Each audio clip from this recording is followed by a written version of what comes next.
Jesús es traicionado.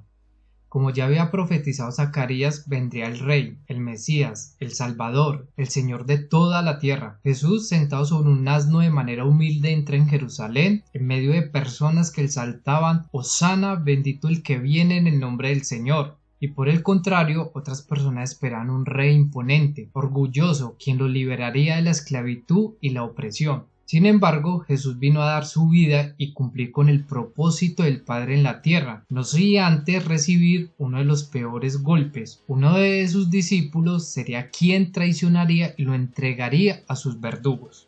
Narra el texto bíblico en Lucas capítulo 22, versículo del 1 al 6, previo a la fiesta de Pascua los principales sacerdotes y los escribas buscaban cómo matar a Jesús discretamente, teniendo en cuenta que temían al pueblo por la popularidad y las señales que siempre le acompañaban. Además, el texto dice que Satanás entró en Judas Iscariote como estrategia, puesto que en el primer encuentro y tentación en el desierto no pudo hacer que Jesús cayera en sus mentiras, pecara. Judas, quien era uno de sus 12 discípulos, impulsado por este ser maligno, no le importó en lo más mínimo las enseñanzas y su relación tan cercana que tenía con el maestro. Sin importar nada, acordaría con los sacerdotes y líderes de los guardias entregar a Jesús. Dichos líderes, muy alegres, convinieron en entregar dinero a Judas por la traición. Desde ese momento buscaban entregarlo sin que el pueblo se alarmara.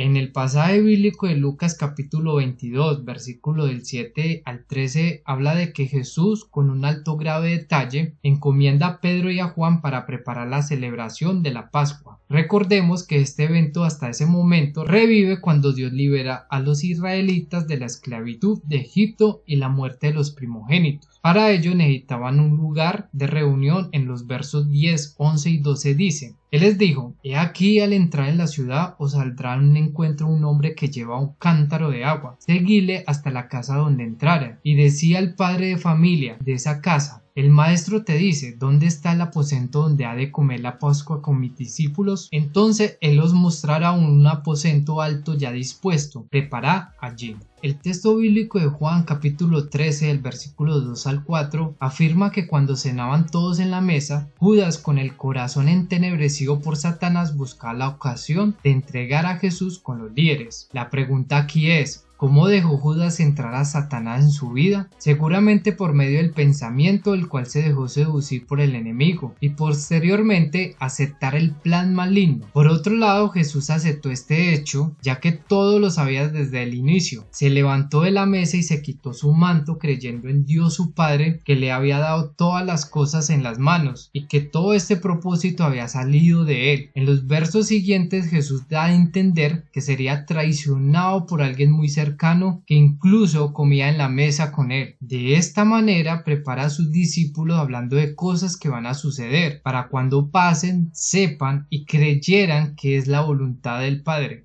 En Juan capítulo 13, versículo del 21 al 30, habla de Jesús se conmovió en el espíritu por el hecho de que uno de sus discípulos lo iba a entregar. En medio de la cena lo pone al descubierto mojando el pan y dirigiéndolo a Judas Iscariote, este lo come sin ningún tipo de remordimiento por lo que estaba tramando hacer. Dice las escrituras que luego de terminar, Satanás entra en él. Jesús, en su omnipresencia, le ordena que lo que va a hacer lo hiciera pronto.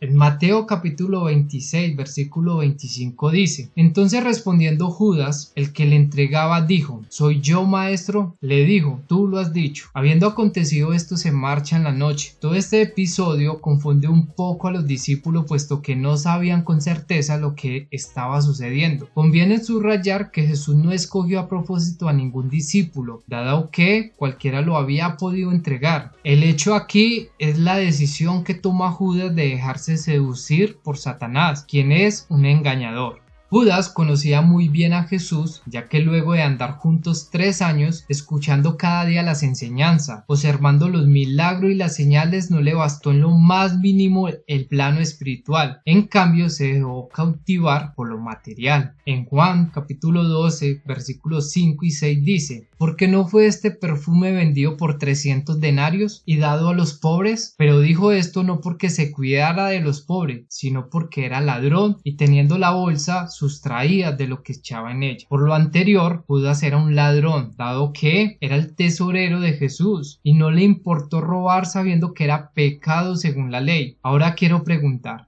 ¿cuántas oportunidades tuvo de arrepentirse y ponerse de acuerdo con Jesús? En definitiva, Judas había nacido separado de Dios por el pecado, y aunque Dios con su gran misericordia lo buscó, este personaje escogió escuchar al enemigo y tomar sus propias decisiones, dando lugar a Satanás a que entrara en su mente y su vida. Y por último, en Juan 17, versículo 12 dice: Cuando estaba con ellos en el mundo yo los guardaba en tu nombre, a los que me diste yo los guardé, y ninguno de ellos se perdió, sino el hijo de perdición, para que las escrituras se cumpliesen.